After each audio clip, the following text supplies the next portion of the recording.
નમસ્કાર ગુજરાત, તમે જોઈ રહ્યા છો જરા ફટાફટ અને તાજા સમાચાર જાણીએ પહેલા ચેનલને સબસ્ક્રાઇબ કરી લેજો। તો આગળ વાત કરવામાં આવે તો લાંબા સમયથી રૂપાલા સામે ચાલતા વિવાદનો હવે અંત આવ્યો છે, જેમાં મતદાન પહેલા ક્ષત્રિય આંદોલનની તલવાર મ્યાનમાં મૂકી દીધી। જેમાં ગુજરાત રાજ્ય ક્ષત્રિય રાજપૂત સંસ્થાઓ સંકલન સમિતિના મુખ્ય સંકલનકર્તા રમજુબા જાડેજાએ સોશિયલ મીડિયામાં મોટી જાહેરાત કરી છે, જેમાં તેમણે ભાજપની કોઈપણ સભામાં હોબાળો કે વિરોધ ન કરવા અપીલ કરી છે અને પીએમ મોદી ગુજરાતમાં આવી જાહેર સભા યોજે તે પહેલા ભાજપ અને રૂપાલા સામે ક્ષત્રિયોએ શાંતિનો માર્ગ અપનાવ્યો છે।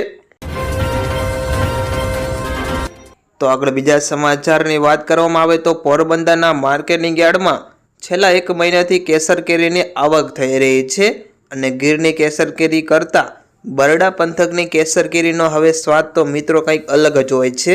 જેમાં હવે પોરબંદર માર્કેટિંગ યાર્ડમાં બરડા પંથક કેરીનો હવે આવક જોવા મળી। જેમાં કેસર કેરી વેચતા વેપારી નીતિનભાઈએ જણાવ્યું કે આ બરડા પંથકની કેસર કેરીના હાલમાં 1000થી લઈને 1500 જેટલા બોક્સની આવક થઈ છે અને બોક્સના ભાવ વિશે જાણવામાં આવે તો 800 રૂપિયાથી લઈને 1600 રૂપિયા સુધીના ભાવ બોલાઈ રહ્યા છે। જ્યારે પાકી કેરીનો 1 કિલોનો ભાવની વાત કરવામાં આવે તો 160 રૂપિયાથી 180 કિલો રૂપિયા અત્યારે ભાવ બોલાઈ રહ્યો છે।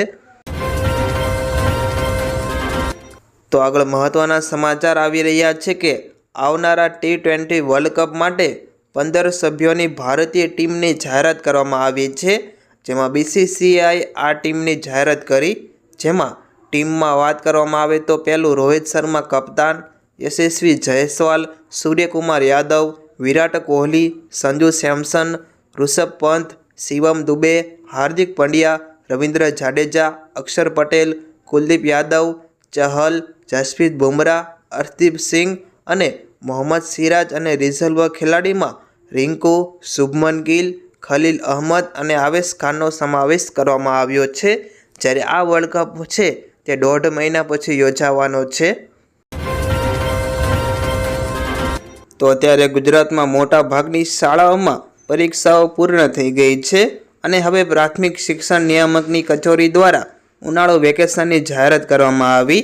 જેમાં શિક્ષણ વિભાગે આપેલી માહિતી પ્રમાણે રાજ્યની દરેક શાળાઓમાં 35 દિવસનું ઉનાળુ વેકેશન રહેશે।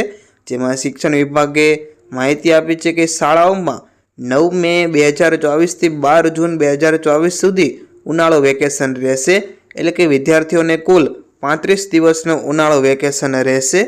જ્યારે વેકેશન બાદ છે તે રાજ્યભરની શાળાઓમાં નવા શૈક્ષણિક સત્રની શરૂઆત કરવામાં આવશે।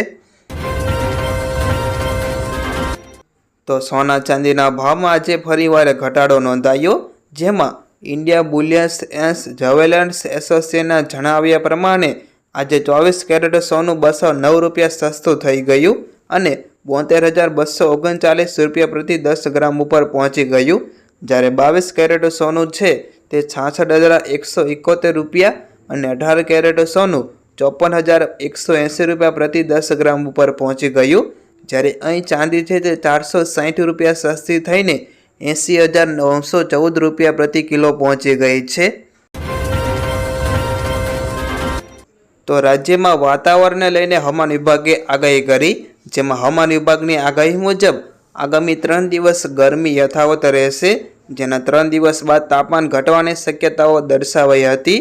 જ્યારે રાજ્યના મુખ્ય શહેર અમદાવાદમાં ગરમીનો પારો 40 ડિગ્રીની આસપાસ રહેશે અને રાજ્યની રાજધાની ગાંધીનગરમાં 38 ડિગ્રીની આસપાસ તાપમાન રહેશે।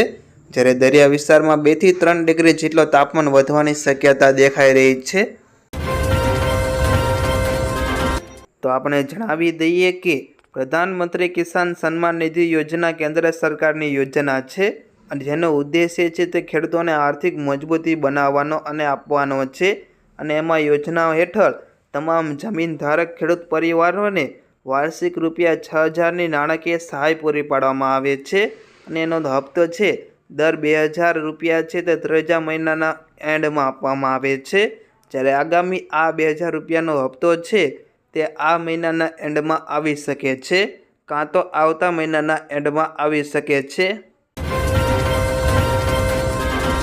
તો દેશમાં આગામી લોકસભાની ચૂંટણીના માહોલમાં લોકો બધું મતદાન કરે તે હેતુથી હવે અમૂલ ફેડરેશન ચેરમેનના મહત્વના નિર્ણય બાદ હવે સાગર ડેરીએ મહત્વનો નિર્ણય કર્યો છે, જેનો લાભ ડેરીના દૂધ ભરનાર પશુપાલકોને થશે, જેમાં મતદાનના દિવસે જે લોકો મતદાન કર્યા બાદ દૂધ મંડળીમાં પોતાનું મતદાન નિશાન દેખાડશે તેને મંડળી તરફથી ₹1નું ઇન્સેન્ટિવ પ્રતિ લીટર દૂધ આપવામાં આવશે અને એમાં સાગર ડેરીની અંડરમાં ચાલતી આ તમામ ડેરી મંડળીનો સમાવેશ કરવામાં આવે છે।